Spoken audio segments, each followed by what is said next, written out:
उत्तर से दक्षिण तक, पूर्व से पश्चिम तक, देश हो या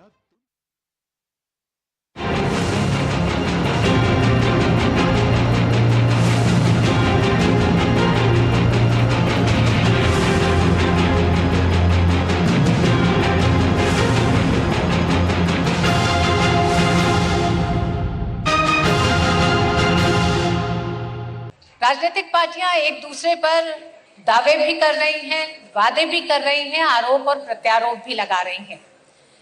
लेकिन बड़ा सवाल यह है कि मध्य प्रदेश में क्या स्थानीय मुद्दे हावी हैं या राष्ट्रीय मुद्दे, और इसी की पड़ताल करेंगे, जानेंगे सीधे राजनीतिक पार्टियों के प्रवक्ताओं से कि उनके क्या मुद्दे हैं।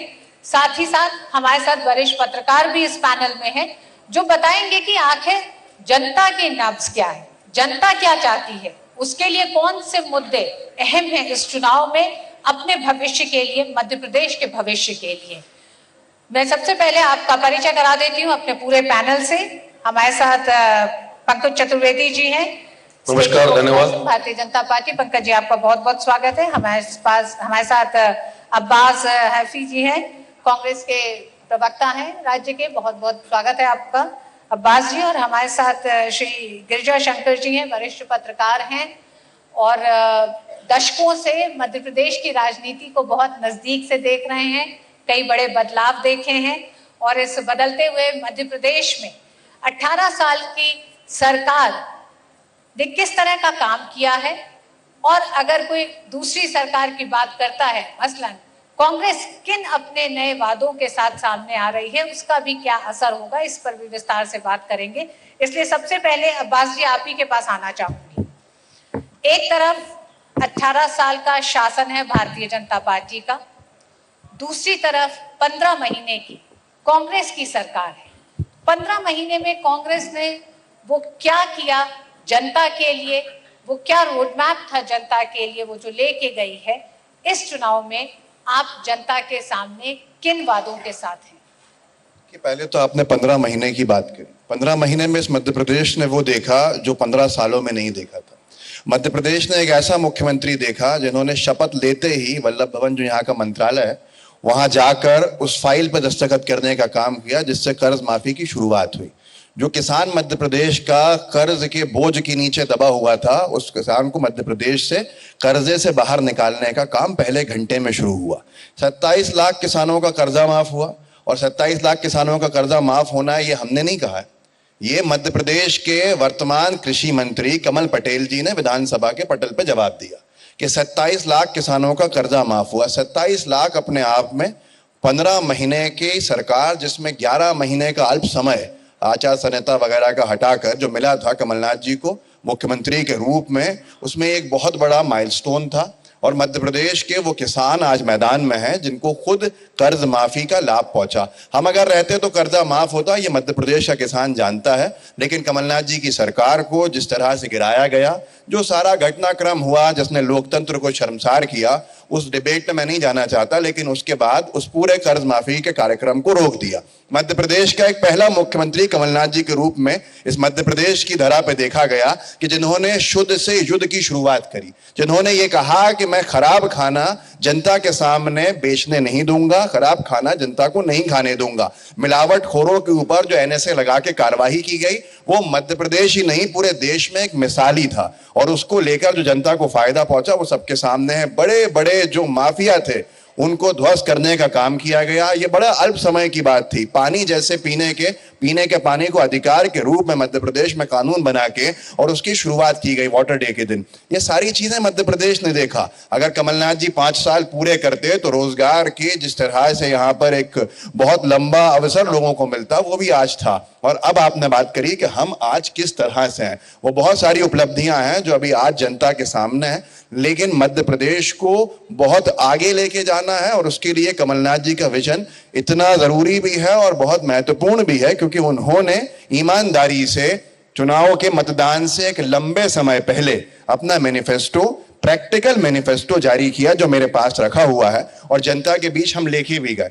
बीजेपी की तरह नहीं कि एक हफ्ते पहले हम लेकर आएंगे मैनिफेस्टो इनके हिसाब से कि जिसको कोई पढ़ भी ना पाए। हमारा मैनिफेस्टो आज मतदान से 1 महीना पहले जारी हो चुका और इसके अंदर मध्य प्रदेश को कैसे हम हर जो हाल उसकी बदहाली का बना हुआ है बाहर लेके जाएंगे उसका जिक्र है, रोजगार का जिक्र है, महिलाओं को लेके जो उनको आर्थिक सुरक्षा है, सामाजिक सुरक्षा है उसका जिक्र है, उसके साथ साथ जो युवाओं की शिक्षा की बात है उसका जिक्र है, किसानों को बदहाली से बाहर निकालना है उसका जिक्र है। वो तमाम चीजें हैं। मुझे लगता है कि हमारा मैनिफेस्टो गेम चेंजर है और इसके ऊपर अगर हम आगे समय रहा तो चर्चा भी करेंगे। जो हमारे किसानों का 5 हॉर्स पावर के जो बिजली के बिल है वो खत्म करने की बात है, बिजली के बिल आधे करने की बात है, सबसे सस्ती बिजली हमने मध्य प्रदेश में जनता को दी, 100 रुपये में 100 यूनिट देने का काम किया। हो सकता है यहां भी कुछ अगर मध्य प्रदेश संबंधित लोगों को लाभार्थी मिल सकते हैं। यहाँ आप जगह जगह जाइए, मध्य प्रदेश के लोगों से पूछिए आज उनका बिजली का बिल कितना और पहले कितना था।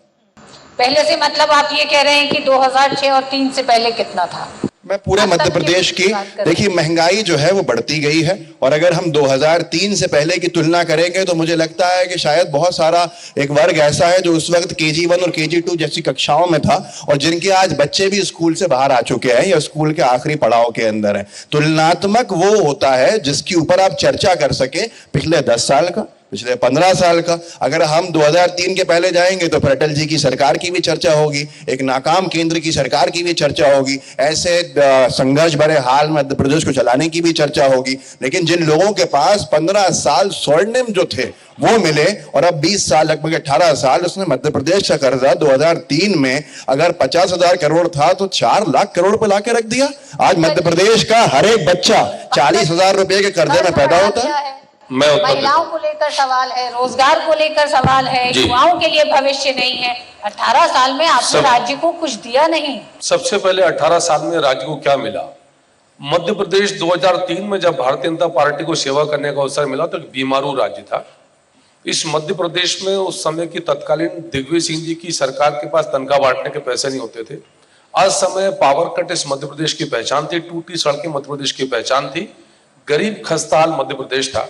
आज मेरा मध्य प्रदेश देश के टॉप 5 स्टेट्स में है, किसी भी अच्छे पैमाने पर आप देखें। और हमारी कोशिश है कि जनता की कृपा मिली तो आने वाले 5 साल बाद मध्य प्रदेश टॉप 3 में जाएगा। मध्य प्रदेश की औद्योगिक विकास दर माइनस में हुआ करती थी, 24% है। मध्य प्रदेश की कृषि विकास दर 19% है। मध्य प्रदेश की सामान्य विकास दर 17% है। मध्य प्रदेश की प्रति व्यक्ति आय ऋतु जी 11,000 रुपए हुआ करती थी 2003 में, आज 1,40,000 रुपए।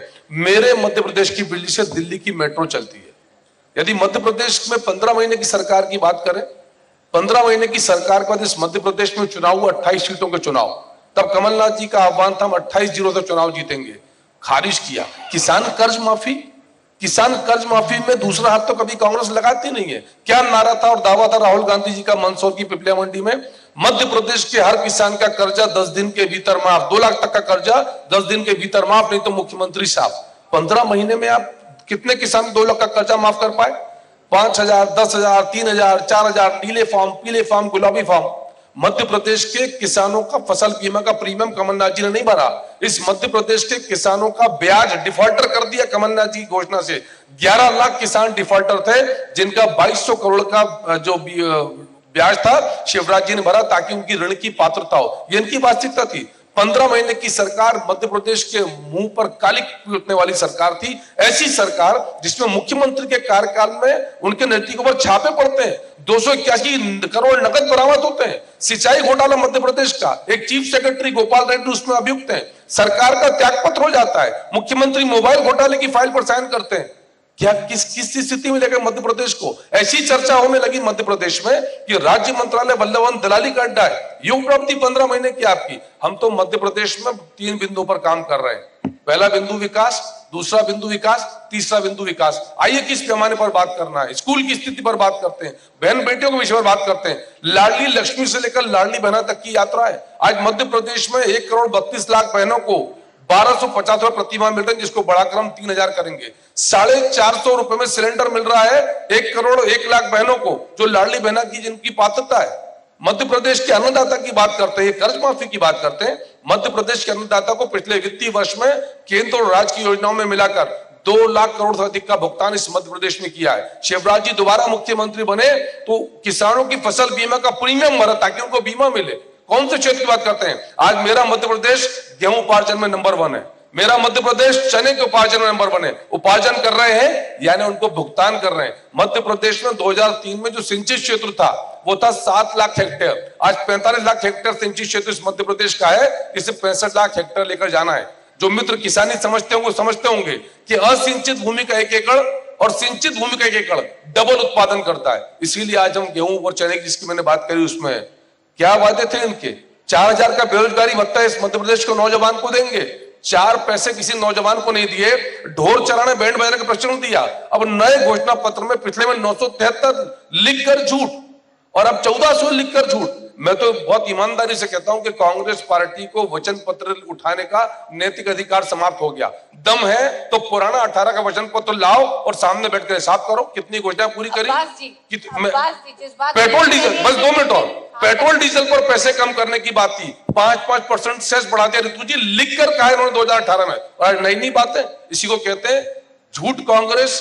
ये जब सत्ता में के बाहर है तो झूठ बोलते हैं, लूट कांग्रेस सत्ता में है तो लूट करते हैं, और फूट कांग्रेस सत्ता में है या बाहर है तो ये फूट डालते हैं, लोगों को बांटने की राजनीति करते हैं।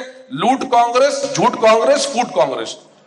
अब्बास जी, मौका तो मिला था 15 महीने का, तमाम वो वादे जो स्थानीय स्तर पे किए गए थे, जो यहाँ के लोगों के लिए किए गए थे, किसानों के लिए किए गए थे, उनको पूरा करने का भी समय नहीं मिला, जिसका बड़ा आरोप लगा रहे हैं। 15 महीने की सरकार पे सवाल वो उठा रहे हैं, 15 महीने की सरकार पे वो सवाल उठा रहे हैं जिन्होंने 15 साल में इस मध्य प्रदेश के लिए कुछ नहीं किया। 15 महीने के अल्प समय में लोकसभा की आचार संहिता को हटा के 11 महीने बचे, लेकिन उसमें भी जो किया है कम से कम उपलब्धियां हम गिना सकते हैं। और 15 साल में क्या हुआ, हमने उस पर ये तक जारी कर दिया, घोटाला ही घोटाला मध्य प्रदेश का। एक लफ्ज भी इस पे नहीं आया। अगर मैं इस पे सवाल खड़े करूंगा तो सिर्फ घुमाने की बात होगी। 15,000 करोड़ का पोषण आहार घोटाला, इस मध्य प्रदेश को आपने देश के अंदर पोषण आहार घोटाले के चक्कर में बदनाम किया कि स्कूटर, 2 पहिया वाहन, 3 पहिया वाहन के अंदर ट्रकों का सामान जा रहा था कोरोना काल में मध्य प्रदेश का, उन अबोध बच्चों का जिनको पोषण आहार की जरूरत थी। क्योंकि हमारे मध्य प्रदेश में, मध्य प्रदेश की भाजपा सरकार 18 सालों में कुपोषण को रोक नहीं पाई। कुपोषित सबसे ज्यादा दुनिया के जिलों में से एक जिला हमारा आया, ये उपलब्धि थी इनकी। उसके बाद अगर हम घोटालों की बात करें, भविष्य बर्बाद कर दिया। नर्सिंग घोटाला, घोटालों पे हम इनसे जवाब लेंगे, लेकिन उससे पहले गीता जी आपके पास जाना चाहेंगे। गीता जी, 15 महीने की सरकार और 5 साल की सरकार, ये यूं कहें 18 साल की सरकार, तमाम जो मुद्दे दोनों ही राजनीतिक पार्टियों ने गिनाए, क्या आपको लगता है यही जनता के भी मुद्दे हैं जिन पर आज ध्यान देने की जरूरत है मध्य प्रदेश के विकास को ध्यान में रखते हुए? मैं थोड़ा इसको विस्तार देना चाहूंगा। पिछले 50 सालों से मैं मध्य प्रदेश को, जब अविभाजित मध्य प्रदेश था तब भी और आज भी, मैं लगातार देखता आ रहा हूं। इस प्रोफेशन में होने के नाते कई बार सवाल उठता है, आश्चर्य होता है कि 40 साल पहले, 45 साल पहले, 35 साल पहले जो सवाल जनता के थे, वो सवाल आज भी उसी रूप में मौजूद हैं। स्कूलों में मास्टर नहीं है, अस्पतालों में दवाई नहीं है, डॉक्टर नहीं है, से लेकर बहुत सारे ऐसे सवाल हैं जो आज भी हैं। आप दिल्ली में बैठकर ये सुनते होंगी हमेशा कि मध्य प्रदेश एक संभावनाओं का प्रदेश है। मैं उस दिन का इंतजार कर रहा हूं कि संभावनाओं से आगे मध्य प्रदेश कब बढ़ेगा, उन संभावनाओं का दोहन कब होगा, हम कब तक संभावनाओं का प्रदेश बने रहेंगे। अब जहां तक सवाल आरोप प्रत्यारोप की बात है, तो जो पार्टी के प्रवक्ता हैं उनकी अपनी एक मर्यादा है, उनकी अपनी सीमाएं हैं और उनकी एक ड्यूटी है, वो बखूबी दोनों निभा रहे हैं।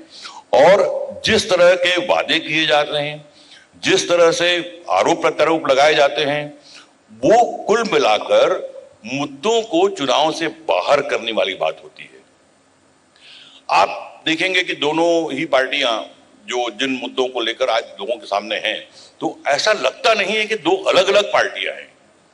कोई 1000 रुपए देने की बात कर रहा है, कोई 1500 देने की बात कर रहा है, कोई ये मुफ्त देने की बात कर रहा है, कोई वो मुफ्त देने की बात कर रहा है। यदि बैनर न हो तो कौन कांग्रेस और कौन बीजेपी मालूम नहीं पड़ेगा आपको। ऐसे हालात में जब चुनाव होते हैं तो मेरा तजुर्बा ये है कि चुनाव से मुद्दे गायब हो जाते हैं और कुछ और चीजें आ जाती हैं जो चुनाव में लोगों को वोट देने के लिए उनको फैसले लेने के लिए कुछ दूसरे मुद्दे आ जाते हैं। विजय जी, क्या आप ये मानते हैं या इस बात से क्या इत्तेफाक रखते हैं कि घोषणा पत्रों को लेकर जनता में वो विश्वास खत्म हुआ, इसलिए राजनीतिक पार्टियों ने नए नए नाम घोषणा पत्रों के चुनने शुरू करे? घोषणा पत्र में लोग एक बार फिर विश्वास दिखाएं, तो किसी का वचन पत्र, कभी संकल्प पत्र, किसी नारी पत्र, कहीं युवा पत्र, इस तरह से करके फिर आप सामने। पहली बात तो ये है कि घोषणा पत्र की जो सेंटिटी थी वो वादों करने की सेंटिटी नहीं थी। आप घोषणा पत्र जब शुरू हुआ, घोषणा पत्र की परिकल्पना चुनाव में की गई, तो उसमें मुख्य बात ये थी, घोषणा पत्र में हर पॉलिटिकल पार्टी अपनी विचारधारा, अपनी नीतियां, अपने कार्यक्रम, उनको वो अपने घोषणा पत्र में रखती थी और अलग अलग पार्टियों की अपनी विचारधारा और नीतियों के आधार पर उन घोषणा पत्रों को देखकर मतदाता तय करता था कि मुझे किस तरह की विचारधारा या किस तरह की नीतियों के वाले पार्टियों के साथ जाना है। तो अब विचारधारा, नीतियां, कार्यक्रम तो सब खत्म हो गया, अब इसलिए घोषणा पत्र की कोई सेंटिटी रही नहीं। दूसरी बात यह है कि वचन पत्र इनका अभी आया है, लेकिन इनमें दिए गए वचनों की बात तो 6 महीने से हो रही है, तो घोषणा पत्र या वचन पत्र को बहुत मतलब रहता नहीं। मैं तो चाहूंगा कि जो भी पार्टी चुनाव जीते वो जीतने के बाद अपना एक घोषणा पत्र लाए जो तात्कालिक सवालों से अलग हटकर जो संभावनाओं वाले प्रदेश हैं उसको, जो बुनियादी सुविधाएं हैं उसको इंश्योर करने की बात करें और उस पर अमल में लाए। गिरिजा जी, अब्बास जी के पास में जा रही हूँ, क्योंकि वो अपने घोषणा पत्र, वचन पत्र के साथ घोटाला पत्र भी एक लेके आए हैं, तो उस पर चर्चा करेंगे। लेकिन क्या भ्रष्टाचार एक बड़ा मुद्दा आज की तारीख में मध्य प्रदेश के लिए बना है? देखिए, भ्रष्टाचार, मैं 67 से चुनाव देखता आ रहा हूं, भ्रष्टाचार, महंगाई और बेरोजगारी, ये जो हम लोग जो हैं वो हमारी मनोकामना होती है कि ये मुद्दे चुनाव के मुद्दे बने, लेकिन आप हर चुनाव के तमाम सर्वे को देख लीजिए, ये मुद्दे कभी चुनाव के मुद्दे नहीं बने। उसकी वजह क्या है कि लोगों को मालूम है कि कोई भी पॉलिटिकल पार्टी ये वादा कभी नहीं करती कि मैं सरकार में आने के बाद महंगाई कम कर दूंगा या बेरोजगारी खत्म कर दूंगा या करप्शन खत्म कर दूंगा। ये एक स्थायी फीचर समाज का बन चुका है और इसीलिए ये मुद्दे कभी नहीं बनते। क्यों वादों में फिर वही कि महिलाओं को 1500 रुपए महीना मुफ्त, 500 रुपए में गैस सिलेंडर मिलेगा, 100 यूनिट बिजली मुफ्त हो जाएगी, फला चीज कट जाएगी, फला चीज फ्री हो जाएगी। फ्री से ऊपर उठ के क्यों नहीं? फ्री एक होती है रेवड़ियां और एक होता है उनको आर्थिक सहायता देना। अगर केंद्र की सरकार लूटने पर आ जाए और दुनिया भर में पेट्रोल और गैस के ऊपर लोगों को कम दाम में मिलने का एक मौका मिल रहा है और उसके बावजूद भी सरकार उस पर टैक्स बढ़ाती जाए, खूब महंगा होता जाए, यूपीए कांग्रेस के कार्यकाल से सस्ती आप पेट्रोल का क्रूड ऑयल खरीदो और उससे दुगना आप बेचो, तो फिर शायद कहीं आपको आर्थिक सहायता देनी पड़ेगी। आपने एक बार फिर केंद्र के मुद्दों का ही जिक्र करा है, आज हमारा सवाल भी यही है, ये चर्चा भी यही है, क्या मध्य प्रदेश के लिए केंद्र के मुद्दे ज्यादा जरूरी है या स्थानीय मुद्दे? हम एक संघीय ढांचे का देश है और मुझे लगता है कि हमारे प्रदेश पे सीधा सीधा असर पड़ता है केंद्र की नीतियों का, क्योंकि केंद्र सरकार के जो टैक्स हैं वो बढ़ते चले गए हैं और राज्यों के हिस्से का तो जीएसटी का हमें कंपनसेशन भी नहीं मिलता है। पंकज जी, सीधा सवाल डबल इंजन की सरकार पे है, इसका मतलब कि केंद्र की नीतियों का सही असर नहीं है। मैं उत्तर देता हूँ, पहले भ्रष्टाचार की बात करता हूँ। इस मध्य प्रदेश में यदि 15 महीने की भारतीय जनता पार्टी सरकार की किसी प्रकार की भ्रष्टाचार का कोई विषय होता, 15 साल की सरकार का, तो 15 महीने तक कांग्रेस पार्टी की सरकार थी। भारतीय जनता पार्टी के एक छोटे से कार्यकर्ता पर भी प्रकरण तक पंजीबद्ध नहीं है, बाकी चीज छोड़ दीजिए। दूसरा एक प्रमाण देता हूं, फिर आपके प्रश्न का उत्तर दूंगा। मध्य प्रदेश में पिछले चुनाव के पहले सिंघर्ष को लेकर बहुत शोर था कि बहुत सिंघर्ष में घोटाला, बहुत सिंघर्ष घोटाला, प्रेस कॉन्फ्रेंस, प्रचार प्रसार सब किया कांग्रेस ने। कांग्रेस की सरकार बनती, कमलनाथ जी मुख्यमंत्री, जयवर्धन जी नगरीय प्रशासन मंत्री, महेश परमार कांग्रेस के तोराना की विधायक विधानसभा में प्रश्न पूछते हैं कि सिंघर्ष घोटाला क्या हुआ था।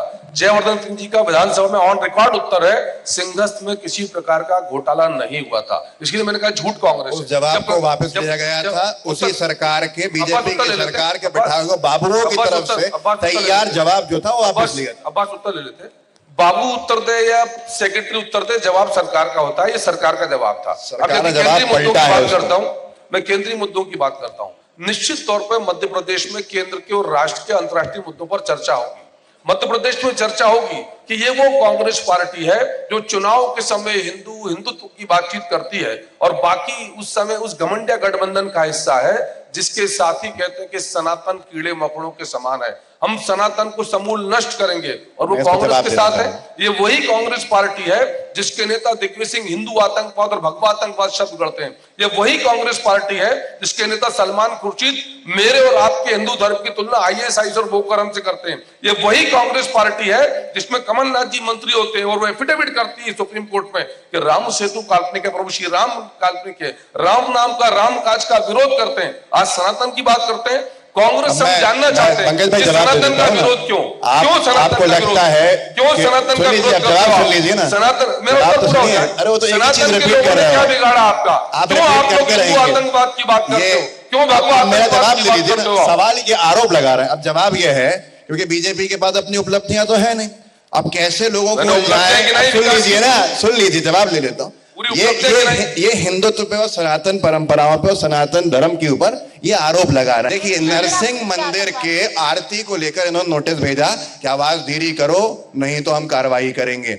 भगवान श्री रामचंद्र के मंदिर के बाद हनुमान जी के मंदिर को भारतीय रेलवे नोटिस भेजता है कि मंदिर खाली करो। ये है वो नोटिस, ये नोटिस मेरे हाथ में है। आप सोचिए सबलगढ़ के अंदर ये मध्य प्रदेश में बीजेपी की सरकार में हो रहा था। आरोप लगाने पे बड़ी बड़ी बातें करेंगे। इन तीनों सवालों के अगर जवाब दे सकते हैं तो मुझसे सवाल पूछें, बहुत अच्छे से जवाब दे देंगे। अब्बास जी हम लोग क्यों बार बार मंदिर मस्जिद में फंस जाते हैं? इनके पास कोई मुद्दे नहीं, हम तो डेवलपमेंट हम फंसते हैं विकास की बात हमने तो ये है विकास हमारा, ये 15 महीने की उपलब्धियां हम वादे कर रहे हैं, क्यों नहीं उन वादों पे हम घेर पा रहे हैं? हमने। अच्छा आपने एक और बहुत महत्वपूर्ण सवाल कहा था, मैं उसको जोड़ना चाहता हूँ। आपने एक चीज कही जी, मैं उसको जोड़ देता हूँ। ये करते हैं। हमने क्या कहा, आपने कहा कि मैनिफेस्टो घोषणा पत्र से, आपने इससे पहले कहा तो उसको भी जोड़ रहा हूं। घोषणा पत्र से क्या आज क्रेडिबिलिटी खत्म हो गई है कि लोग दूसरे नाम, तो मैं उसी पर जोड़ रहा हूं कि हमारा काम यह है, विकास की बात यह है कि हमने वचन पत्र नाम रखा। ये हमारा मध्य प्रदेश को लेकर, विकास को लेकर संकल्प रहा और ये आए विजन डॉक्यूमेंट। घोषणा पत्र की जगह पे दृष्टि पत्र, इनके साथ संकल्प पत्र, मतलब कोई अकाउंटेबिलिटी बची नहीं। तो हम में और इनमें ये अंतर है। हम बात करते हैं वचनों की, ये बात करते हैं आगे संकल्प लेने वाले हैं, दृष्टि दिखा रहे हैं। तो ये अंतर है। इसीलिए ये आज होर्डिंग किसने लगाए हैं? हमने महाकाल मंदिर के लिए अगर बजट लाके रखा कमलनाथ जी की सरकार में, जो 15 साल से नहीं हुआ था, तो हमने तो उसको उपलब्धि के रूप में नहीं दिखाया, इन्होंने करा। ये हिंदी का थिसॉरस खोला होगा राजनीतिक पार्टियों ने। नहीं, इनके पास घोषणा इतने हो गए, 25,000 घोषणा कर चुके हो, तो अब क्या करें? देखिए मेरा सवाल बहुत स्पष्ट था, जवाब दीजिए। कि कांग्रेस उस घमंडिया गठबंधन का हिस्सा है कि नहीं, जो सनातन को समूल नष्ट करने की बात करता है। कांग्रेस के श्रीमान दिग्विजय सिंह जी ने हिंदू आतंकवादी भगवा आतंकवाद शब्द कहा कि नहीं कहा? कांग्रेस के श्री सलमान खुर्शीद ने हिंदू धर्म की तुलना IAS और बोकरम से करी कि नहीं करी? कांग्रेस की सरकार ने राम नाम राम सेतु को काल्पनिक बताया कि नहीं बताया? कांग्रेस के लोग घमंडिया का हिस्सा है कि नहीं? कांग्रेस की कार्य समिति ने हमास के आतंकवादियों का पक्ष लिया कि नहीं लिया? इन पर चर्चा होगी ना, जनमानस जानना चाहता है। और जहां तक वचन पत्र का विषय है, 973 झूठ लिखकर इन्होंने कहे 2018 में, मैं उदाहरण दे रहा हूं, कहा दिया 4,000 का बेरोजगारी भत्ता, किसी नौजवान को मिलाओ 4 पैसे, ढोर चराने बैंड बजाने का प्रशिक्षण दिया, 5-5 रुपए पेट्रोल डीजल पर कम करना लिख कर कहा था, नहीं किया। दूध पर 5 रुपए बोनस नहीं दिया, गेहूं पर, दलहन पर, तिलहन पर बोनस नहीं दिया, किसान कल्याण कोष नहीं दिया, फसल बीमा नहीं दिया, किसान कर्ज माफी 10 दिन के 2 लाख तक की नहीं करी। ऐसे 973 झूठ लिख कर दिए। उसके बाद वचन पत्र की बात करते हैं, इसको बोलते हैं राजनीतिक निर्लज्जता। अब सुनिए, जवाब सुनिए। राम सेतु की जो बात की है और साथ ही साथ हमास को समर्थन की बात की है, मैं सारी जवाब देना चाहता हूँ। इनको निवेदन करता हूँ, मेरे बड़े भाई हैं पंकज भाई, हम साथ में हमने काम भी सीखा इनसे बहुत। तो उनके क्या मुद्दे, मैं कुछ बहुत संक्षिप्त जवाब देना चाहता हूं। सबसे पहले राम सेतु की बात आती है। यहाँ पर राम सेतु को तोड़ने की बात उमा भारती जी ने, आप गूगल कर सकते हैं, आप सब आज के सारे संसाधनों से लैस हैं, कि उमा भारती जी ने आरोप लगाया था कि बीजेपी की NDA सरकार ने राम सेतु को तोड़ने की अनुमति दी। उस फाइल पे साइन अडवाणी जी पर आरोप लगा के, अटल जी के ऊपर आरोप लगाए थे। अभी गूगल कर लीजिए, मिल जाएगा, सर्च कर लीजिए। दूसरी बात हमास को लेकर कही, मध्य प्रदेश की बीजेपी सरकार, बीजेपी के अध्यक्ष जी ने प्रेस कॉन्फ्रेंस कर दी बिना कोई स्टैंड जाने हुए। कांग्रेस कार्य समिति की बैठक में सबसे पहली लाइन ये थी कि जो भी बेकसूर मारे गए हैं इजराइल में, उसकी हम निंदा करते हैं और उसके साथ हमारा ये स्टैंड है, हम चाहते हैं कि दोनों नेशन टू नेशन पॉलिसी के तहत स्वतंत्र रूप से रहें, बाउंड्रीज डिफाइन हो। वो ही जवाब मध्य प्रदेश, सुनिए, भारत सरकार के फॉरेन मिनिस्ट्री ने अंतरराष्ट्रीय पटल पे यही स्टैंड रखा है। अगर हमास का जिक्र कांग्रेस वर्किंग कमेटी के ड्राफ्ट में कोई दिखा दे, CWC इस्लामिक आतंकवादी संगठन है। इनके हल्ले में आपकी आवाज भी, मैं सवाल भी नहीं सुन पाया ठीक से, लेकिन मेरे समझ में नहीं आ रहा है कि मध्य प्रदेश में विधानसभा का चुनाव हो रहा है या हम चुनाव से इतर कहीं जा रहे हैं। इन तमाम जितने मुद्दों की बात कर रहे हैं उसका मध्य प्रदेश के आवाम से क्या ताल्लुक है, और खासकर विधानसभा चुनाव के परिप्रेक्ष्य में मेरी समझ में नहीं आया। कम से कम पार्टी के प्रवक्ताओं को इस बात को ध्यान में रखना चाहिए कि अपने पार्टी का पक्ष रखते हुए उनको इस बात को ध्यान रखें कि वो विधानसभा चुनाव जो 1 महीने के बाद होने वाला है उसके लिए अपनी पार्टी का पक्ष रखने आए हैं। वहां पर लोगों को ये समझाने आए हैं कि विधानसभा चुनाव में उनकी पार्टी को यहाँ के मतदाता क्यों वोट दें। मैं नहीं समझता कि इन मुद्दों से वो बात कह पा रहे हैं। इसीलिए होता ये है कि चुनाव में आप देखेंगे कि मुद्दे बहुत किनारे रह जाते हैं। पॉलिटिकल पार्टीज भी चाहती हैं कि मुद्दों के बजाय चेहरों पर चुनाव हो, और आज जो मध्य प्रदेश में चुनाव होने जा रहा है आप देखेंगे कि जमीनी हकीकत ये है कि मुद्दे बहुत किनारे लग गए हैं। चुनाव हो रहा है शिवराज सिंह वर्सेस कमलनाथ। मैं समझता हूं कांग्रेस और बीजेपी भी थोड़े हाशिए पे चले गए हैं और चेहरों पे चुनाव इसलिए पॉलिटिकल पार्टी प्रेफर करती हैं, उससे मुद्दों से उनको बचने में थोड़ी मदद मिलती है। वैसे भी आप देखेंगे कि आजादी के बाद से जो हमारा जो इंडियन इलेक्टोरल पॉलिटिक्स है वो हमेशा चेहरों पर रहा है, वो पार्टियों पर नहीं। जवाहरलाल नेहरू को वोट मिले, इंदिरा गांधी को वोट मिले, अटल बिहारी वाजपेयी को वोट मिले, नरेंद्र मोदी को वोट मिले, और जब चेहरों पर चुनाव जब होता है तो जाहिर है कि मुद्दे उसमें बहुत किनारे हो जाते हैं। और आने वाला चुनाव जो विधानसभा का है वो भी चेहरों पर होंगे, ये मानना है वरिष्ठ पत्रकार का। और साथ ही साथ उनका ये भी कहना है कि मध्य प्रदेश की जनता अपने मुद्दे तय कर चुकी है। उसके तमाम वो मुद्दे हैं जो मध्य प्रदेश की संभावनाओं में दबे हुए हैं, उन मुद्दों को कब राजनीतिक पार्टियां अपना मुद्दा बनाएंगी। बहुत बहुत धन्यवाद हमारे तीनों ही पैनलिस्ट का इस पूरी चर्चा में शामिल होने के लिए। मध्य प्रदेश में स्थानीय या राष्ट्रीय मुद्दे हावी, बहुत बहुत धन्यवाद।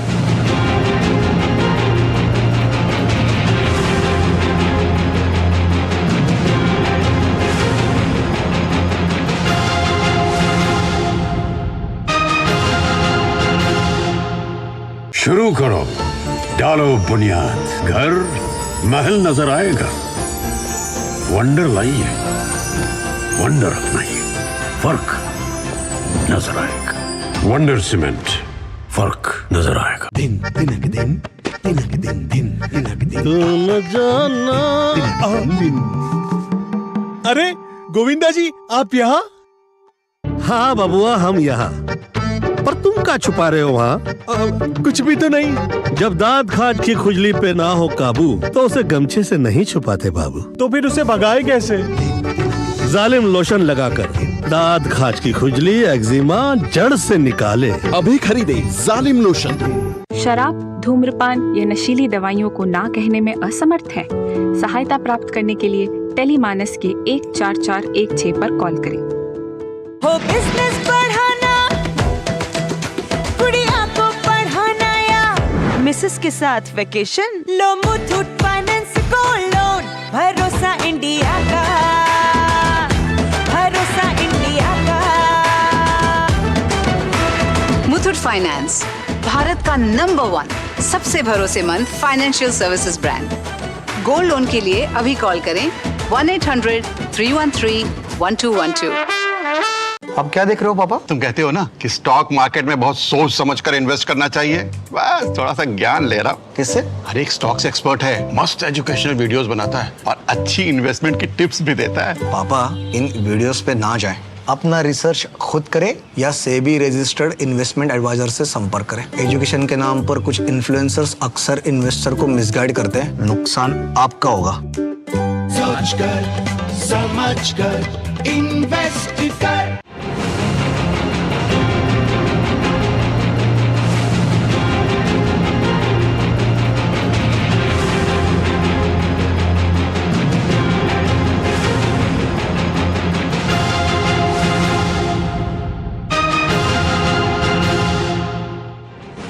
तो मध्य प्रदेश का समर आप देख रहे हैं। भोपाल में इस वक्त हम मौजूद हैं और चुनावी बिगुल बज चुका है जिस तरीके से हम सब जान रहे हैं। और मध्य प्रदेश में सत्ता में इस वक्त भारतीय जनता पार्टी है और उस भारतीय जनता पार्टी के मध्य प्रदेश में प्रदेश अध्यक्ष विष्णुदत्त शर्मा जी इस वक्त हमारे साथ मौजूद हैं इस सत्र में और जानने की कोशिश करते हैं कि इस बार का चुनाव भारतीय जनता पार्टी किस तरीके से देख रही है, कैसे इस चुनाव को ले रही है और क्या चुनौतियां भाजपा के लिए इस चुनाव में है और क्या है वो चुनौतियां, ये जानने की कोशिश करते हैं। विष्णुदत्त शर्मा जी बहुत बहुत स्वागत करते हैं आपका हमारे इस कार्यक्रम में। धन्यवाद आपका बहुत। सर सबसे पहले तो यही कि तमाम बड़े दिग्गजों को आपने चुनाव मैदान में उतार दिया है, क्या भारतीय जनता पार्टी ने अब अपना ब्रह्मास्त्र चला दिया है, क्या ये माने? क्योंकि एक अंतिम अस्त्र वही होता है। सबसे पहले तो मैं डीडी न्यूज़ का धन्यवाद करता हूं कि आपने मध्य प्रदेश के समर का ये आयोजन किया है और मुझे आमंत्रित किया, इसके लिए मैं आपका धन्यवाद करता हूं। मध्य प्रदेश भारतीय जनता पार्टी या देश की जो भारतीय जनता पार्टी एक कैडर बेस्ड ऑर्गेनाइजेशन है। ब्रह्मास्त्र और ये सारी बातें तो मुझे लगता है कि समर भूमि और ये चुनाव की रणभूमि है, उसमें जब उतरते हैं तो हर प्रकार से चुनाव जीतने की रणनीति क्या होगी तो उस रणनीति के अनुरूप नेतृत्व निर्णय करता है। तो उसमें मध्य प्रदेश के जो आपने कहा कि वरिष्ठ नेताओं को भी आपने उतारा है, वरिष्ठ नेता भी भारतीय जनता पार्टी के कार्यकर्ता हैं और ये विशेषता है और ये विशेषता केवल भारतीय जनता पार्टी की हो सकती है कि उसका मुख्यमंत्री हो या उसका कैबिनेट का मंत्री हो या देश के प्रधानमंत्री हैं वो भी पहले कार्यकर्ता हैं और उसके बाद बाकी भूमिका में रहते हैं। इसलिए सब मिलकर के कार्यकर्ता हैं और कार्यकर्ता ही मैदान में उतरा है। चुनाव जीतने की रणनीति का वो भी एक हिस्सा है। पिछली बार आपके चुनाव में एक स्लोगन था, माफ करो महाराज हमारा नेता शिवराज। इस बार एमपी के मन में मोदी, शिवराज जी नजर नहीं आ रहे? नहीं, नजर क्यों नहीं आ रहे? मध्य प्रदेश के अंदर भारतीय जनता पार्टी की सरकार लगभग 20 वर्षों से भारतीय जनता पार्टी की सरकार काम कर रही है और भारतीय जनता पार्टी में हम सामूहिक नेतृत्व पर काम करते हैं और आज से नहीं करते, हमेशा से करते हैं। प्रधानमंत्री नरेंद्र मोदी इस दुनिया के सर्वाधिक लोकप्रिय नेता तो हैं ही, लेकिन मध्य प्रदेश माननीय प्रधानमंत्री के मन में हमेशा से रहा है और आज मुझे बताने में गर्व है आपके माध्यम से कि माननीय प्रधानमंत्री जी की इतनी आत्मीयता मध्य प्रदेश की जनता के साथ है। उन्होंने अभी एक स्नेह पत्र मध्य प्रदेश की जनता के नाम से लिखा है और मध्य प्रदेश के लिए माननीय प्रधानमंत्री जी ने अभी तक 1,17,000 करोड़ रुपए की सौगातें इस मध्य प्रदेश को दी हैं। तो ये विकास मध्य प्रदेश के अंदर जो भारतीय जनता पार्टी की मध्य प्रदेश की सरकार ने विगत 20 वर्षों में, जो कांग्रेस के समय में 2003 में बीमारू राज्य था, वो आज विकसित राज्य बन करके स्वर्णिम मध्य प्रदेश बनेगा। इस स्वर्णिम मध्य प्रदेश में अगर कोई हमारी ताकत हमें देने की भूमिका निभा रहा है तो भारत के प्रधानमंत्री नरेंद्र मोदी जी हैं। तो उनके मन में मध्य प्रदेश है तो मध्य प्रदेश के मन में मोदी हैं और इसलिए हम लगातार इस दिशा में काम करने का प्रयास कर रहे हैं कि मध्य प्रदेश लगातार आज मोदी जी के नेतृत्व में और उनके स्नेह और आशीर्वाद से हम लगातार मध्य प्रदेश के अंदर आगे बढ़ते जा रहे हैं। भारतीय जनता पार्टी की केंद्र की सरकार और मध्य प्रदेश की सरकार, डबल इंजन की सरकार ने इस मध्य प्रदेश को विकास के नए आयाम देने का काम किया। सर ये सवाल इसलिए पूछा था मैंने क्योंकि अभी तक क्या था कि शिवराज जी ही चेहरा दिखते थे, कोई बड़े नेता मध्य प्रदेश में नहीं होते थे मैदान में। इस बार क्या कई सारे नेता हो गए हैं? नहीं, तो लोग थोड़े कंफ्यूज नहीं, ऐसा बिल्कुल नहीं है। हमेशा से सामूहिक नेतृत्व रहा है और भारतीय जनता पार्टी में हमेशा ही रहा है और आज भी है। और शिवराज जी हमारे वरिष्ठ नेता हैं, उन्होंने मध्य प्रदेश के अंदर एक अच्छे मुख्यमंत्री की भूमिका, मुझे लगता है कि इतनी अथक मेहनत करने वाला मुख्यमंत्री अगर देश के अंदर तुलना करेंगे तो मध्य प्रदेश के मुख्यमंत्री शिवराज सिंह चौहान पहले नंबर पर होंगे। पिछली बार सीटें जरूर थोड़ी कम आई थी लेकिन वोट परसेंटेज आपका था ज्यादा। क्या कोई पिछली बार की हार से कुछ सबक पार्टी ने इस बार लिया है? तैयारियां कुछ पिछली बार से ज्यादा हैं? बीजेपी एक ऐसा ऑर्गेनाइजेशन है, चाहे जीत हो या हार हो, दोनों की हम समीक्षा करते हैं। पिछली बार जनमत जनता ने मध्य प्रदेश की ने भारतीय जनता पार्टी को दिया था। 1,10,000 से ऊपर वोट बीजेपी को ज्यादा मिला था। टेक्निकली 3-4 सीटों से गलती से एक सरकार बन गई थी कांग्रेस की, जो बाद में दुरावस्था के दौर में बदली। लेकिन जहां पर हमें लगता था कि कई प्रकार की ऐसी चीजें उस चुनाव के अंदर जो हुई थी, उनकी समीक्षा हमने पहले भी की थी और बाद में भी की। और भारतीय जनता पार्टी ने 15 साल की सरकार में जो विकास और माननीय प्रधानमंत्री मोदी जी के नेतृत्व में गरीब कल्याण, ये जो दो बातें हैं, यही भारतीय जनता पार्टी की ताकत है। जनता तक, जमीन तक पहुंचाना।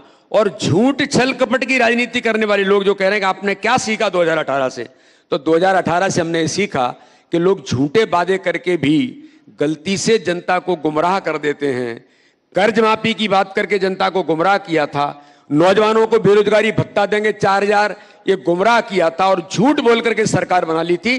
15 महीने में एक भी घोषणा को कांग्रेस की सरकार ने न पूरा किया था, बल्कि 15 साल की सरकार बीजेपी की हमारे शिवराज सिंह चौहान के नेतृत्व की काम कर रही थी। उसमें जो गरीबों के जीवन को बदलने के लिए जो माननीय प्रधानमंत्री के नेतृत्व में काम कर रहे हैं, और मध्य प्रदेश की सरकार जो काम कर रही थी, उन योजनाओं को भी मिस्टर बंटा ढार के इशारे पर श्रीमान करप्शन नाथ ने बंद कर दिया था। अब एक छोटा सा उदाहरण दे रहा हूं। ये झूठी घोषणाएं और झूठी गारंटी देने वाले लोग कहते हैं कि ये 1,000 रुपए महिलाओं को लाडली बहना योजना तो हमारी नकल की है। जब बीजेपी की सरकार शिवराज सिंह चौहान के नेतृत्व में पहले काम कर रही थी, सहरिया, भारिया और बैगा आदिवासी हमारी बहनों के लिए भारतीय जनता पार्टी की सरकार ने माननीय शिवराज सिंह चौहान के नेतृत्व में 1,000 रुपए उन बहनों को उस समय हम देते थे। मैं तो पूछना चाहता हूं आपके माध्यम से कि उनको 1,000 रुपए जो ऐसे ट्राइब्स हैं, जो ट्राइब्स विलुप्त हो रहे थे, उसमें हमने योजना बनाई थी कि उन बहनों को 1,000 रुपए उनके सशक्तिकरण के लिए देंगे। कमलनाथ जी ने उन बहनों के, गरीब आदिवासी बहनों के 1,000 रुपए बंद कर दिए थे। मैं इस सदन के अंदर कह रहा हूं, अगर गलती से यहां आए तो आप पूछिए कि वो 1,000 रुपए बैरिया, भारिया और बैगा बहनों के क्यों बंद किए थे। वही योजना भारतीय जनता पार्टी की सरकार ने आज शिवराज सिंह चौहान के नेतृत्व में, हमने कहा कि 1,000 देंगे तो 1,000 दिया है। हमने कहा 1,250 देंगे तो 1,250 शुरू हो गया, और हमने कहा 3,000 देंगे तो आगामी आने वाले समय में 3,000 भी बहनों को देंगे। जो हम कहते हैं वो करते हैं। ये झूठ छल कपट की राजनीति करने वालों को अब मध्य प्रदेश के अंदर अवसर किसी भी बूथ पर नहीं मिलेगा।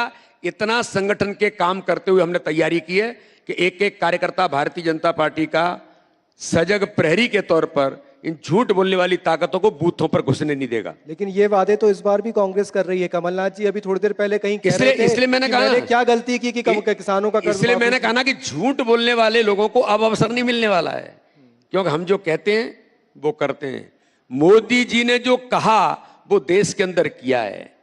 मोदी जी के नेतृत्व में आज देश दुनिया के अंदर भारत का मान और सम्मान बढ़ाए, ऐसा प्रधानमंत्री भारत के आजादी के 75 वर्षों में कि 12 दुनिया के देशों ने, उसमें मुस्लिम कंट्रीज भी हैं, अपने देश का सर्वोच्च सम्मान से सम्मानित किसी को किया तो भारत के प्रधानमंत्री नरेंद्र मोदी जी ने इतिहास बनाया है दुनिया के अंदर। तो एक ऐसा नेता दुनिया का नेतृत्व कर रहा है। हमें गर्व है कि उनके मन में मध्य प्रदेश है, और वो मध्य प्रदेश के अंदर 35-36 बार कल भी मध्य प्रदेश के अंदर थे, और 27 को फिर मध्य प्रदेश चित्रकूट के अंदर पधार रहे हैं। ये भारतीय जनता पार्टी की सरकार है, केंद्र के अंदर हो या राज्य के अंदर। गरीब कल्याण की योजनाओं में गरीबों का जीवन बदलना, उनकी आंखों में खुशी कैसे आएगी। हर समाज वर्ग में सबका साथ, सबका विकास, सबके विश्वास के साथ, सबके प्रयासों से। यहां भी मोदी जी का देखिए विजन, देखिए मोदी जी का, कि मोदी जी ने यहां भी कहा कि देश आगे ले जाना है तो सबके प्रयासों से होगा। तो सबका साथ, सबका विकास, सबका विश्वास और सबका प्रयास, इस मंत्र पर कोई सरकार काम करती है और 365 दिन 24 घंटे कोई नेतृत्व काम करता है, तो आज भारत का आम आदमी अपने आप को सुरक्षित महसूस करता है। आज आम आदमी अपने आप को खुशी महसूस करता है, और उसे लगता है कि मैं उस भारत के अंदर आज नागरिक हूं जिस भारत का मान और सम्मान आज दुनिया के अंदर हो रहा है। ये परिवर्तन आज मोदी जी के नेतृत्व में देश के अंदर आया है। वो जगह जगह जाके कह रहे हैं कि शिवराज जी नारियल लेके चलते हैं जेब में, जहां नारियल लेके चलते हैं जेब में शिवराज जी, और जहां मौका मिलता है वहां फोड़ देते हैं। बिल्कुल नारियल लेके चलेंगे, क्योंकि जो सनातन को समाप्त करना चाहते हैं, हिंदुत्व पर प्रहार करना चाहते हैं, हमारी संस्कृति पर अटैक करना चाहते हैं, वो नारियल का महत्व कैसे समझ सकते हैं। नारियल शुभंकर होता है, नारियल हमारे हर शुभ कार्य को प्रेरणा देकर के उसकी शुरुआत करने वाला होता है। तो नारियल वही लेके चल सकता है जो सनातन के सत्य पर, सनातन पर विश्वास रखता है। तो हम सनातन पर विश्वास रखते हैं तो नारियल लेके भी चलते हैं, और विकास कार्यों को भूमि पूजन से लेकर के विकास कार्यों के उद्घाटन तक, ये केवल भूमि पूजन नहीं है, उद्घाटन तक मध्य प्रदेश के अंदर गांव गांव में आज आप देखेंगे सीएम राइज स्कूल। अगर हमारे मुख्यमंत्री ने कहा कि कॉन्वेंट में अगर कोई बड़े लोगों के बच्चे पढ़ सकते हैं तो गरीब का बच्चा भी कॉन्वेंट जैसी सुविधा कहां मिलेगी। तो CM rise school Madhya Pradesh के अंदर शुरू किए, तो केवल शुरू नहीं किए, मेरे संसदीय क्षेत्र के अंदर भी वहां पर हर ब्लॉक में एक सीएम राइज स्कूल जहां अच्छी शिक्षा उपलब्ध होगी हर प्रकार की सुविधाओं के साथ, तो घोषणा की थी, वहां उद्घाटन का नारियल भी फोड़ दिया है। तो नारियल फोड़ना ये अगर कमलनाथ जी को अपराध लगता है, ये अगर कमलनाथ जी को लगता है, तो कमलनाथ जी के जो मन में है, अंतर मन में, वही दिखाई देता है। इसलिए इस देश के अंदर सनातन पर ही देश चलेगा, सनातन पर ही मध्य प्रदेश चलेगा। जो सनातन को समाप्त करना चाहते हैं वो खुद समाप्त हो रहे हैं और मध्य प्रदेश के अंदर भी हो जाएंगे। तमाम बड़े नेताओं को तो आपने मैदान में उतार दिया है, कई पूर्व मंत्री भी, बड़े बड़े दिग्गज मंत्री जो घर बैठे हुए थे वो भी इस बार अब चुनाव में आ गए हैं। क्या एंटी इनकम्बेंसी को खत्म करने के लिए ये एक रणनीति थी? देखिए, मेरा ऐसा मानना है, यहाँ बैठे हुए हमारे जो प्रबुद्ध लोग भी हैं, यहाँ कुछ नौजवान भी इस सभागार में हैं और जो सुन रहे होंगे, मैं उनको कहना चाहता हूं, 2003 में कांग्रेस की सरकार थी, कैसा मध्य प्रदेश था। मैं तो गांव का किसान का बेटा हूं और मैंने तो एक सामान्य परिवार से मैंने अपनी यात्रा शुरू की है। गरीबी हमने देखी है और इस मध्य प्रदेश का 2003 का मिस्टर बंटा ढार दिग्विजय सिंह के नेतृत्व में वो दुरावस्था का दौर भी देखा है। सड़क, बिजली, पानी से लेकर कानून व्यवस्था का दौर किस प्रकार का था इस मध्य प्रदेश के अंदर। हमें कहा जाता था कि बेटा एक काम करना, अगर सिटी जा रहे हो तो लौट के 6 बजे तक आना, क्योंकि कहीं भी रास्ते में डकैत मिल सकते हैं। गुंडिज्म का दौर किस प्रकार का था हमारी बहनें जानती हैं मध्य प्रदेश के अंदर, इसी भोपाल के अंदर किस प्रकार की गुंडागर्दी हुआ करती थी। मेरी बहनें जानती, मैं छात्र राजनीति जब करता था हम लोग इस बात की लड़ाई लड़ते थे। लेकिन आज मध्य प्रदेश कैसा है? तो एंटी इनकम्बेंसी वहां होती है जहां काम नहीं होता है, एंटी इनकम्बेंसी वहां होती है जहां विकास नहीं होता है, एंटी इनकम्बेंसी वहां पर होती है जहां दुरावस्था का दौर होता है। इस मध्य प्रदेश के अंदर मुझे गर्व है कि वो 2003 का मध्य प्रदेश जो दिग्विजय सिंह ने दुरावस्था के दौर में लाके खड़ा किया था, और गलती से कमलनाथ की बनी सरकार ने 15 महीने में ही भ्रष्टाचार में आकंठ डुबो दिया था। मैं पूछना चाहता हूं, वल्लभ भवन को दलाली का अड्डा बनाने का केवल ऐसे ही नहीं कहा जाता। 281 करोड़ रुपए श्रीमान कमलनाथ के पीए, उन दोनों के नाम लेता हूं तो उनको दर्द होता है। उन्होंने किसी से कहा यार बीडी शर्मा जी हमारा नाम क्यों लेते हैं बार बार? आप लड़वा रहे हैं ना? नाम इसलिए लेते हैं क्योंकि इस मध्य प्रदेश के अंदर मुख्यमंत्री के पीए ने 281 करोड़ पकड़े गए। ये वही दलाली के पैसे थे और ऑन रिकॉर्ड पकड़े गए। ये मैं किसी पर आरोप नहीं लगा रहा हूं। तब ऐसे लोग जब ये काम करते हैं तो इस प्रकार का दौर आज मध्य प्रदेश के अंदर, देश के अंदर, मैं गर्व से कह सकता हूं, राजीव गांधी कांग्रेस के प्रधानमंत्री थे, वो कहते थे 1 रुपया भेजते हैं तो 85 पैसे भ्रष्टाचार में चला जाता है, दलाल बिचौलिए खा जाते हैं, 15 पैसे गरीब तक पहुंचता है। ये किसने कहा?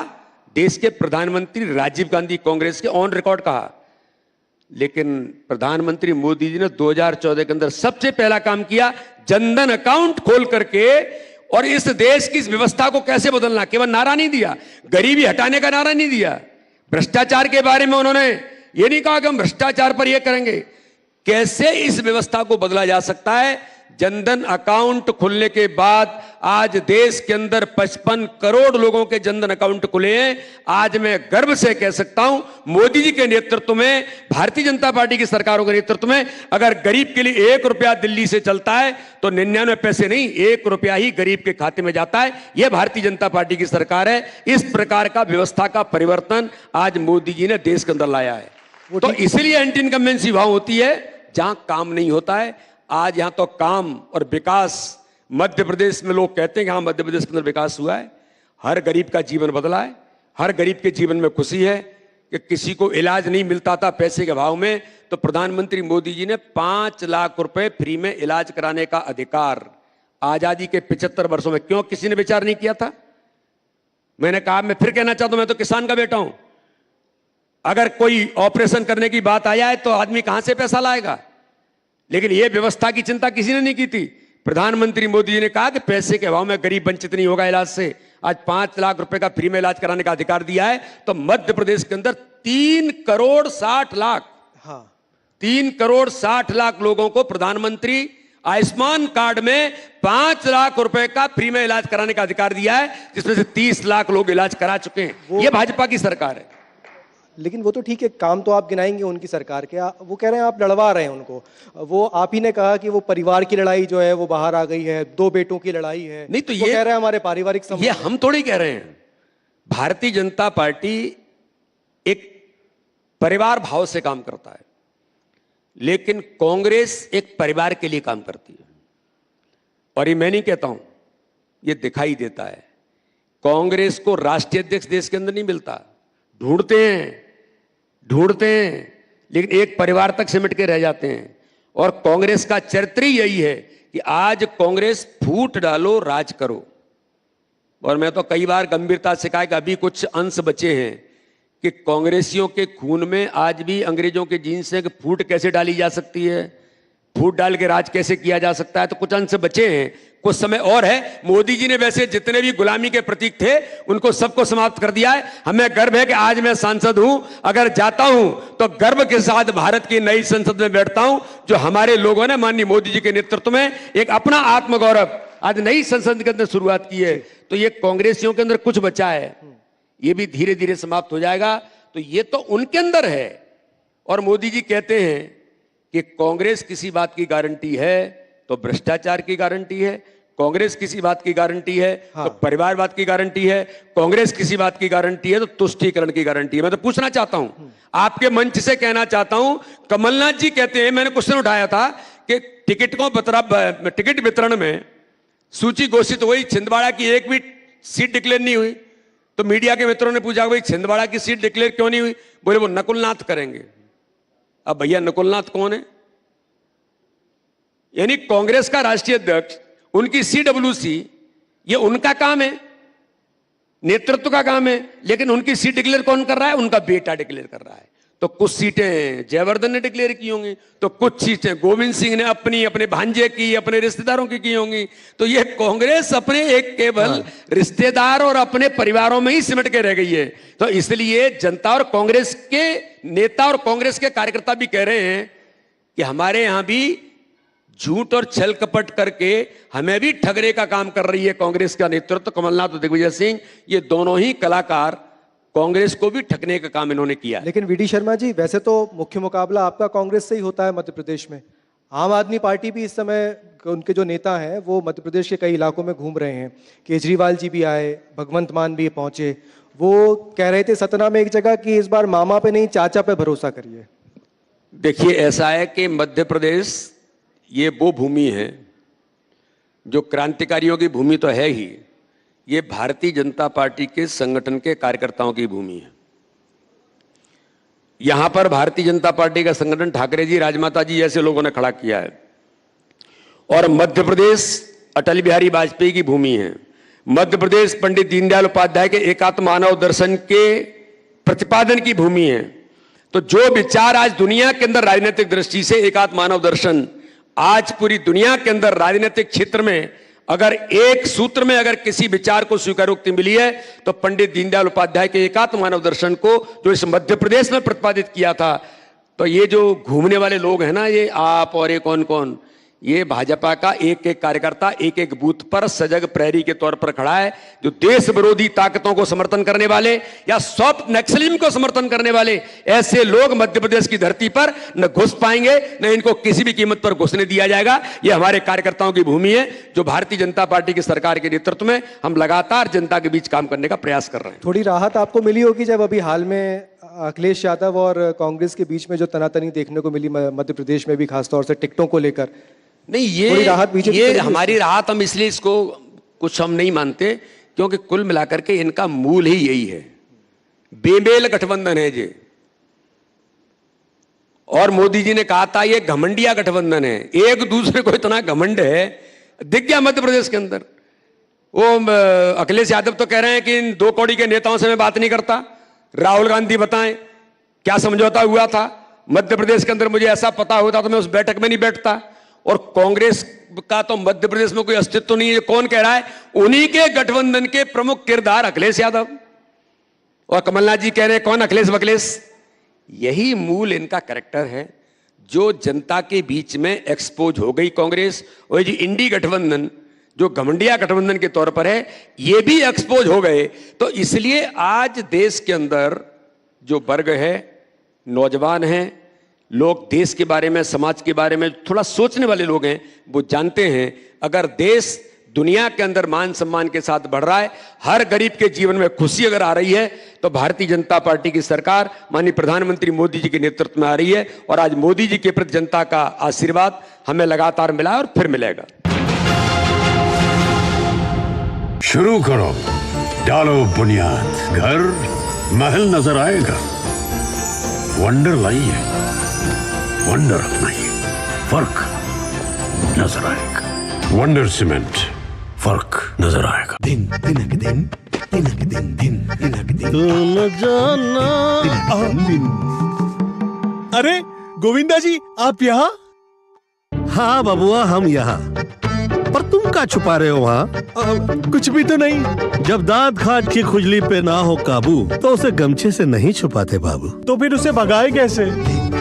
जालिम लोशन लगाकर दांत खाज की खुजली एक्जिमा जड़ से निकाले। अभी खरीदे जालिम लोशन। तुम्हें पता है इन्वेस्टर्स के लिए कि इन्वेस्टर प्रोटेक्शन फंड होता है IPF, लेकिन अगर तुम्हारा ट्रेड एक्सचेंज पर एग्जीक्यूट नहीं हुआ या फिर कोई गारंटीड रिटर्न्स वाली स्कीम है, तो ये IPF आपकी मदद नहीं कर सकता है। और अगर आपका ब्रोकर ही डिफॉल्टर बन जाए तो फिर IPF आपको कॉम्पेंसेशन दिला सकता है। कहाँ से सीखा? NSE की साइट पर। सोच कर समझ कर इन्वेस्ट कर।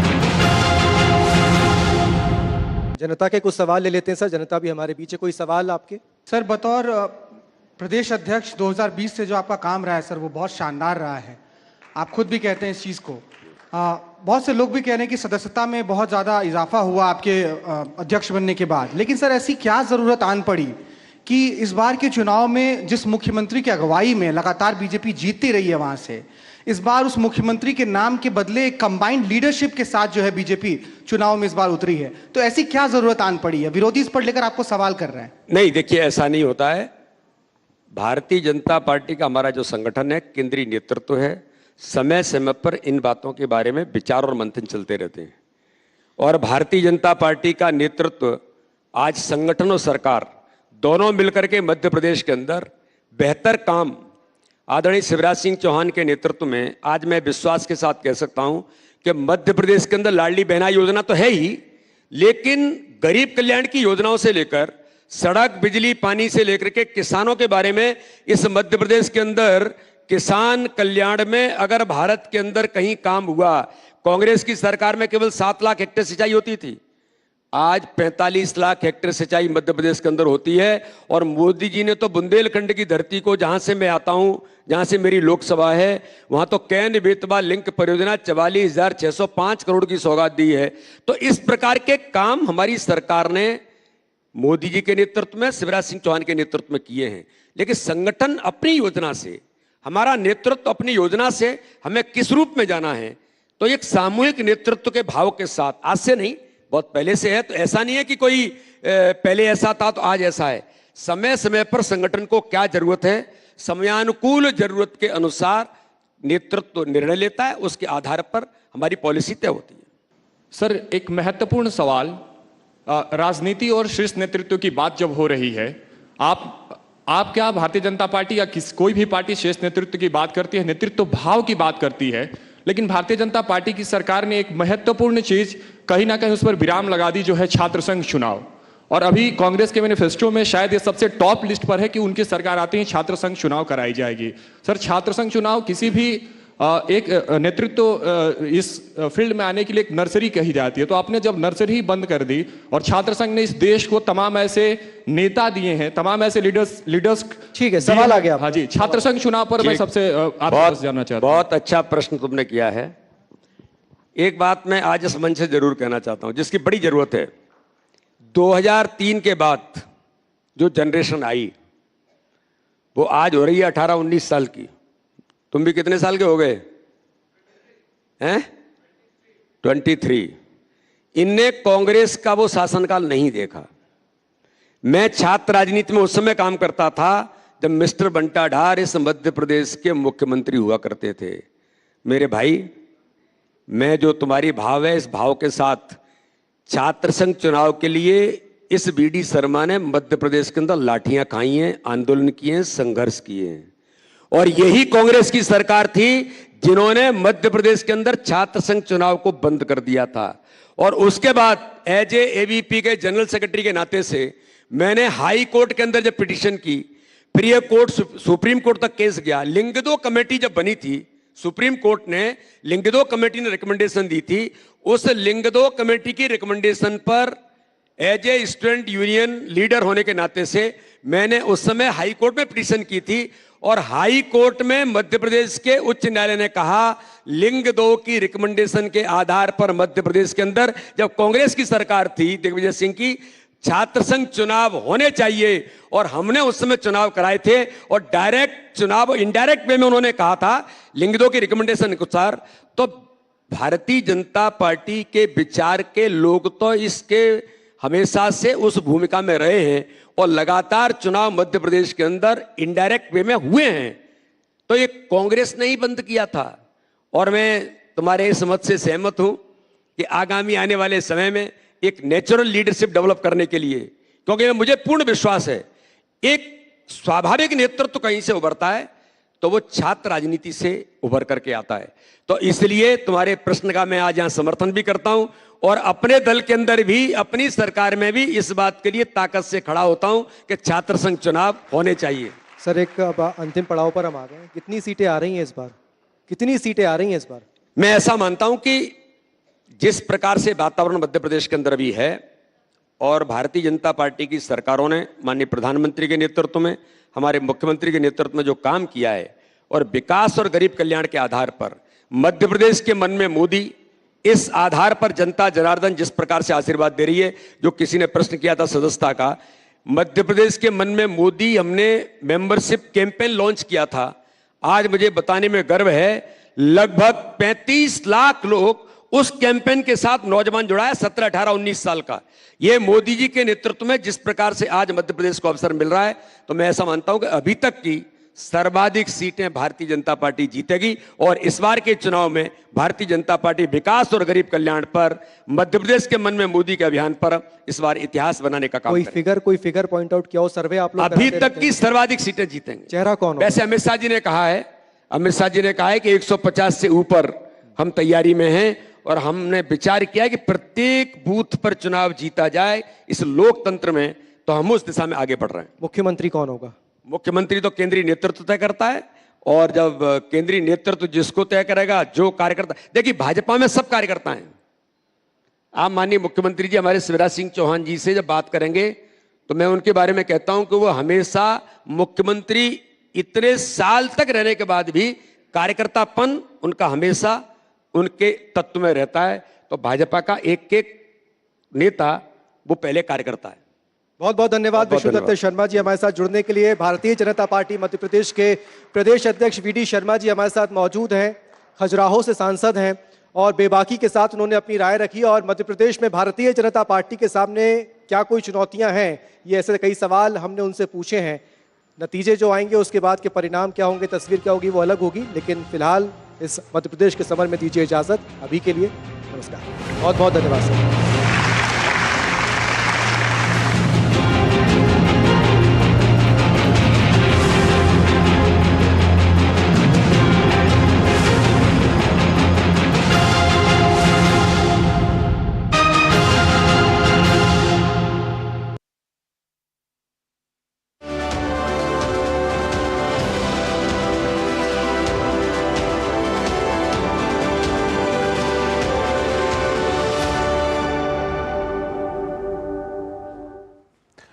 नमस्कार, अंतर्राष्ट्रीय खबरों के हमारे इस बुलेटिन में आपका स्वागत है। मैं हूं चंद्रशेखर जोशी। इस बुलेटिन में हम आपको रूबरू करवाते हैं दुनिया भर की हलचल से।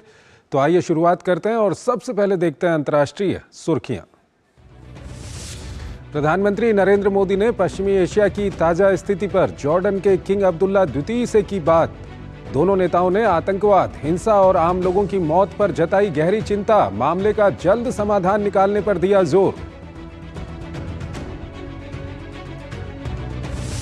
इजराइल ने गजा पट्टी में तेज की बमबारी। हमास की कई सुरंगों और कमांड को ध्वस्त